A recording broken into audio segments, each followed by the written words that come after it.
शांत ग्रामीण इलाके के बीचों बीच एक छोटा सा गांव बसा हुआ था, जहां की जमीन हरे भरे खेतों की तरह फैली हुई थी। इस देहाती शांति के बीच एलियास नाम का एक चरवाहा रहता था।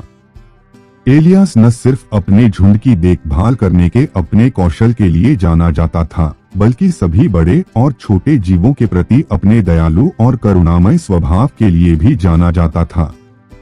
एक दिन लुढ़कती पहाड़ियों पर अपनी भेड़ों की देखभाल करते समय एलियास को एक अजीबोगरीब नजारा दिखाई दिया। एक चमकता हुआ बर्तन जो आधा जमीन में दबा हुआ था।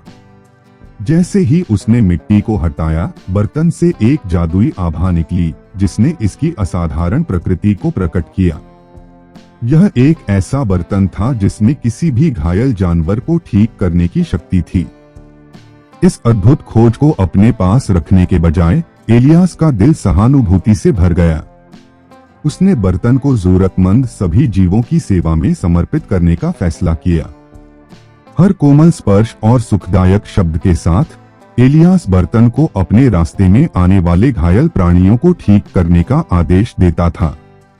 चाहे वह टूटे हुए पंख वाला घायल पक्षी हो या जाल में फंसा हुआ लंगड़ाता हुआ खरगोश, एलियास का स्पर्श बर्तन के जादू के साथ मिलकर चमत्कार करता था।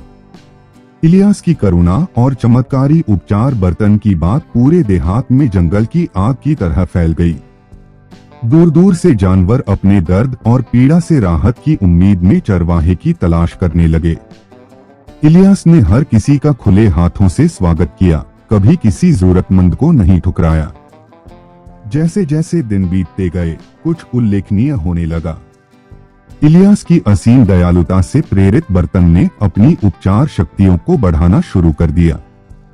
जो कभी एक बार में केवल कुछ घावों को ठीक कर सकता था, अब वह एक साथ अनगिनत प्राणियों को ठीक करने की क्षमता रखता था।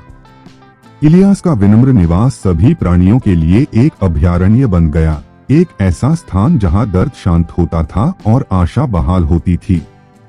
एलियास के परोपकारी प्रभाव में गांव फल फूल रहा था। पशुधन के फलने फूलने और भरपूर फसलों के साथ समृद्धि ने भूमि को सुशोभित किया। लेकिन यह केवल भौतिक धन नहीं था जिसने गांव को समृद्ध किया, यह करुणा और उदारता की भावना थी जिसका उदाहरण एलियास ने दिया। अंत में एलियास की दयालुता को माप से परे तरीकों से पुरस्कृत किया गया। जादुई बर्तन, जो उसकी निस्वार्थता का प्रमाण था, उपचार ऊर्जा से भरपूर होता रहा और अपने जादुई काम को दूर दूर तक फैलाता रहा।